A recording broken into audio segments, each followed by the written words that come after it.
TRE 4 से पहले STT fail अभ्यर्थियों के हित में और कितने लगभग 80 अभ्यर्थियों के हित में पटना हाई कोर्ट से बड़ी जीत का जजमेंट आ गया है। और वे सारे अभ्यर्थियों को जो है कि अब जो पहले के अभ्यर्थी थे और अब जो अभ्यर्थी हैं वो सारे अभ्यर्थियों में कई तरह के फर्क नजर आ रहे हैं। जो आदेश आया है यह अभ्यर्थियों को कह लीजिए कि टीआरई 4 में सीधे बैठाने के लिए जो है कि एकदम कलजे तत्पर है। जहां पर सीटेड जो फेल भी अभ्यर्थी हैं उसके भी पक्ष में कई सारे बातचीत है, जो टीआरई 4 में उसको भी मौका मिल जाएगा।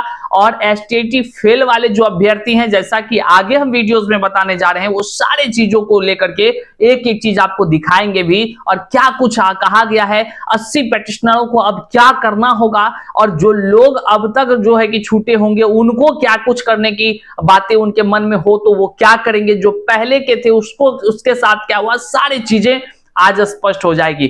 वहीं पर हम ओवर एज के अभ्यर्थियों के लिए भी बात करेंगे कि सरकार जिसको बननी थी वो सरकार अब जो है कि बन गई है, तो अब ओवर एज वालों को क्या छूट मिलेगा, इन सारी चीजों पर हम बात करते हैं। लेकिन उससे पहले टेक्स्ट बुक ने अभ्यर्थियों के हित में गजब का फैसला लिया है। जो पहले 3 अलग अलग तरह के पास प्रो मैक्स या पास प्रो या फिर जो है कि पास इलाइट लोगों को लेना पड़ता था और अलग अलग एग्जाम्स के लिए तैयारी करना पड़ता था, तो वहीं पर अब टेक्स्ट बुक ने सभी पास को मिलाकर एक पास बना दिया, जिसके माध्यम से अब एक पास आप लीजिए और सारे कॉलेज की एग्जाम्स की तैयारी आप आसानी से करते रहिए। मतलब एक पास और सारे एग्जाम की तैयारी। देखिए इसमें कई सारे फायदे आपको अब होने जा रहे हैं। अब ऐसा आपको लगता होगा कि टेक्स्ट बुक से पहले बार बार जो अलग अलग जो है कि कोर्स लॉन्च किया जाता था, या कह लीजिए कोई पास प्रो खरीदता था,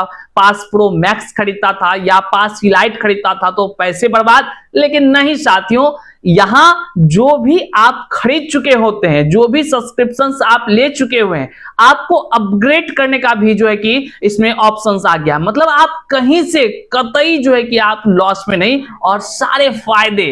अब देख लीजिए दूसरा फायदा क्या है। सबसे पहला कि जो प्लेटफॉर्म चार्ज आपको लग जाता था, अब वह प्लेटफॉर्म चार्ज 0 हो गया है, कोई चार्ज ही नहीं लगेगा।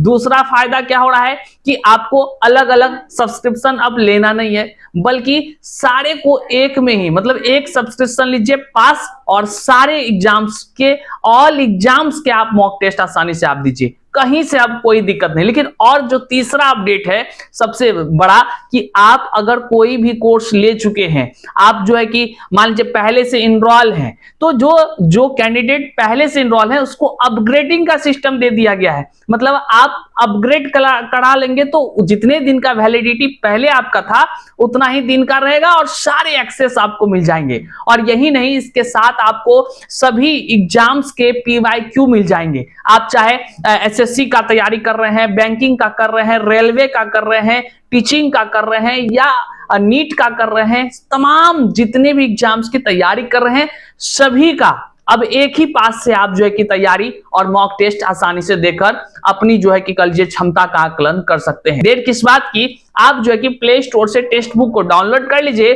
और आप बस पास ले लीजिए, हो गया, तैयारी को शुरू कर दीजिए। नमस्कार, स्वीकार कीजिए, मैं हूं हरे कृष्ण प्रकाश और आप देख रहे हैं साहित्य आजकल। साहित्य आजकल का मतलब ही है वह सच्चाई जो जाननी आपके लिए है बेहद आवश्यक। साथियों, चैनल पर नए हैं तो सब्सक्राइब कीजिए और अपने तमाम साथियों से एक बार जरूर शेयर कर दीजिए। करते हैं मुद्दे की बात। देखिए आपको पता है कि बिहार में टीआरई 4 जो है बहुत ही जल्द होने की जानकारी आ चुकी है, लेकिन टीआरई 4 में शामिल होने के लिए लाखों अभ्यर्थी प्रयास कर रहे हैं, जिसमें से कई अभ्यर्थियों के कह लीजिए कि आंदोलन वगैरह के वजह से एसटीटी की परीक्षाएं हुई। एसटीटी का जब परीक्षा हुआ तो वहां से कई लोग सफल हो गए तो कई लोग सिस्टम की वजह से फेल हो गए। लेकिन लगातार अभ्यर्थी संघर्ष को छोड़े नहीं और पटना हाई कोर्ट गए। इससे पहले भी 22 लोगों को जीत मिली थी, आपको हम बताए थे, लेकिन उसमें बीएसईबी को जाकर के रिप्रेजेंटेशन वगैरह सब दिया गया था। उसके बाद बीएसईबी व्यक्तिगत सभी से मुलाकात, बातचीत, अधिकारी खुद करते रहे, सारी चीजें हुआ। उसके बाद जो है कि 80 अभ्यर्थियों को लेकर बड़ी खबर निकलकर सामने आ गई है। कह लीजिए जो लोग कहते हैं कुछ नहीं होता है, कोर्ट कचहरी दौड़ने से कुछ नहीं होता है। तो आज जो हम आपको दिखाने जा रहे हैं वह एक बड़ा प्रमाण है कि जो लोग संघर्ष करते हैं कुछ ना कुछ बेहतर वो पाते हैं। देखिए, हम बात करने जा रहे हैं लगभग 80 पेटिशनरों की। 80 पेटिशनरों की जो जीत हुई है और इसमें हाई कोर्ट ने जो जजमेंट दिया है, वाकई वो जजमेंट एक केंद्र बिंदु पर जाकर टिक गया। केंद्र बिंदु क्या?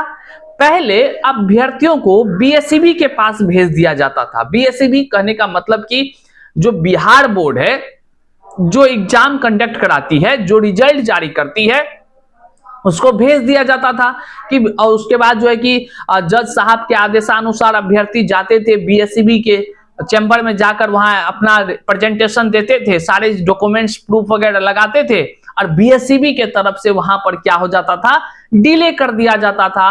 आजकल वो वहां पर, जबकि कोर्ट उनको कहती थी कि आप जो है कि अभ्यर्थियों के जो वाजिब, जो न्याय संगत है, तर्क संगत है, वह आप जो है कि ऑर्डर पारित कीजिए और फिर ऑर्डर में ये बताइए कि आपने उसको क्या किया, क्या नहीं किया, अंक दिया तो कितना अंक दिया, किस आधार पर दिया, अगर नहीं दिया तो कैसे नहीं दिया, वो सारे कोर्ट को बताना था।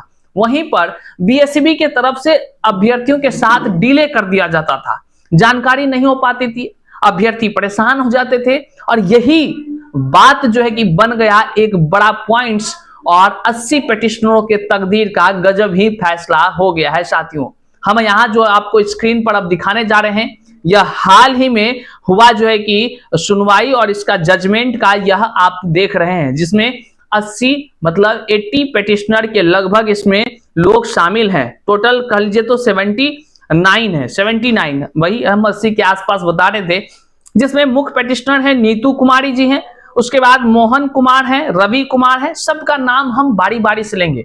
मुद्दा को पहले समझ लीजिए कि ये मुद्दा क्या चीज हुआ है। तो एसटीटी जो फेल अभ्यर्थी थे वो पटना हाई कोर्ट में रीट याचिका दायर किए। रीट याचिका की सुनवाई के दौरान जब बीएसईबी के अधिकारी मौजूद, उनके वकील मौजूद रहते होंगे, उसके बाद जो है कि तमाम जितने रिस्पोंडेंट जो भी पार्टी बने होंगे सबके एडवोकेट वहां रहते होंगे, और होते भी हैं।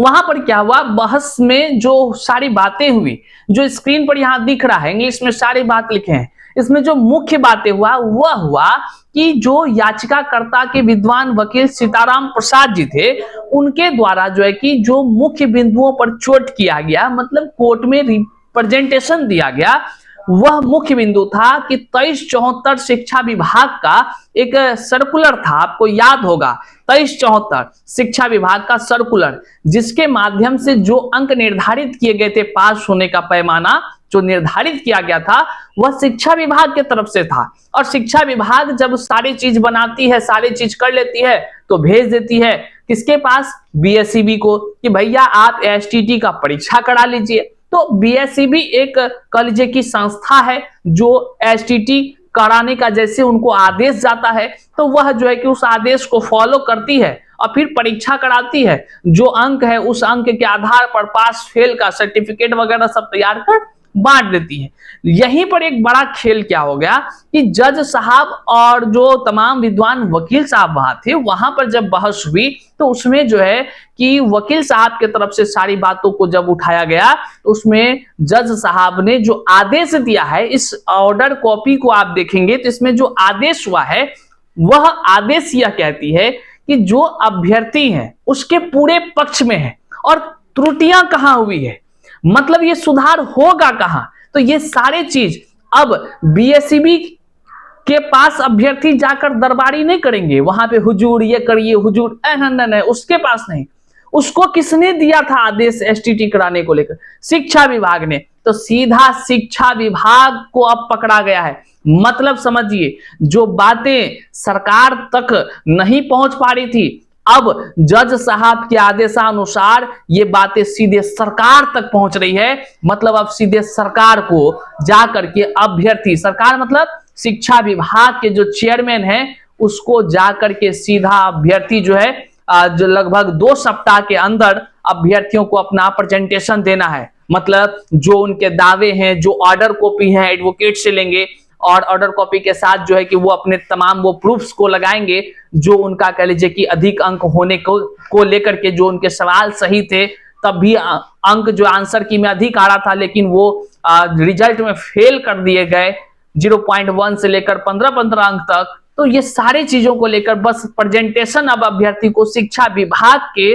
चेयरमैन के पास देना है और बस 4 सप्ताह के अंदर जो है कि उस पर संज्ञान लेकर शिक्षा विभाग जो है कि न्याय संगत तर्क संगत ऑर्डर पास करेगी। मतलब अगर जिस अभ्यर्थी को अंक आएगा उसको अंक दे करके रीजन फिर कोर्ट में सबमिट भी करेगी। मतलब जो लफड़ा पहले होता था कि बीएसईबी दौड़ा दौड़ा कर अभ्यर्थियों को परेशान कर देती थी, वहीं पर अब सीधे सरकार के पास अभ्यर्थी पहुंचेंगे और अपनी तमाम रिप्रेजेंटेशन बस 2 हफ्ता के अंदर जो है कि जमा कर देंगे और फिर जो है कि इनका प्रक्रियाएं शुरू हो जाएगा।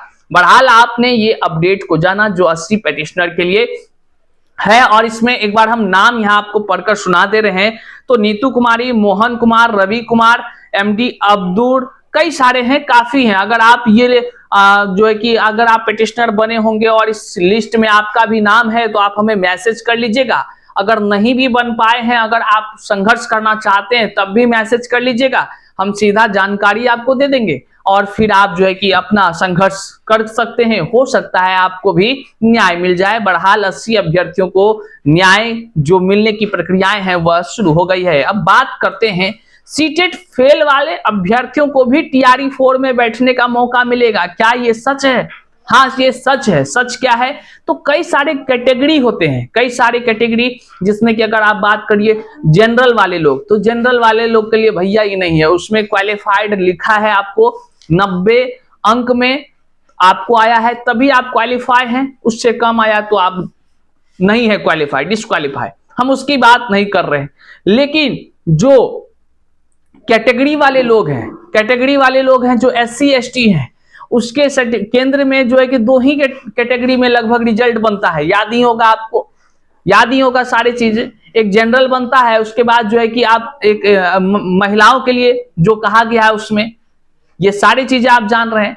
तो वहां पे 82 82.5 को लगभग आप क्वालिफाई मानते हैं। लेकिन जो SC ST के हैं, जो बिहार राज्य में नियम है उसके तहत जिसका नॉट क्वालिफाइड है लेकिन कैटेगरी बिहार राज्य के अनुसार से है, तो वो क्वालिफाई हो जाते हैं और वो टीआरई 4 में भी बैठेंगे। ऐसे हजारों हजार अभ्यर्थी होंगे जो कैटेगरी में है, जिस डिस्क्वालीफाई सेंट्रल में होने के बाद भी उसका जो है कि टीआरई 4 में नौकरी एकदम पक्का हो जाएगा। बहरहाल अब बात करते हैं हम अधिक उम्र सीमा वाले अभ्यर्थियों की।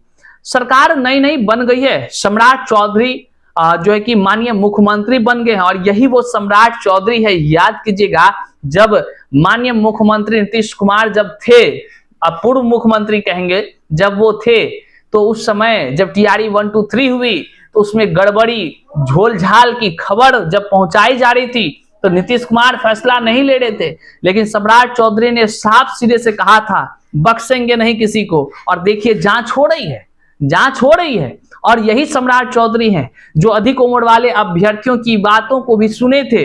अब कहीं ना कहीं आस और जिज्ञासा तो कह लीजिए कि अब जग रही है। टीआरई 4 के अभ्यर्थी वैसे जो अधिक उम्र में है, अब कहीं ना कहीं अधिक उम्र वाले अभ्यर्थियों की भी बल्ले बल्ले हो सकती है, लेकिन अधिक उम्र के अभ्यर्थियों को थोड़ा जगना होगा। वहीं पर टीआरई 4 को लेकर के अपडेट ये आ चुकी है कि जल्द ही टीआरई 4 होने की संभावनाएं हैं और इसको लेकर विज्ञापन जारी हो जाएगा, क्योंकि अब मुख्यमंत्री बदल गए हैं। अब कोई चला नहीं सकता बल्कि वो चलाएंगे, ये बात को आप लिख लीजिए। जल्द ही नए अपडेट के साथ आपसे मुलाकात करते हैं, लेते हैं अलविदा।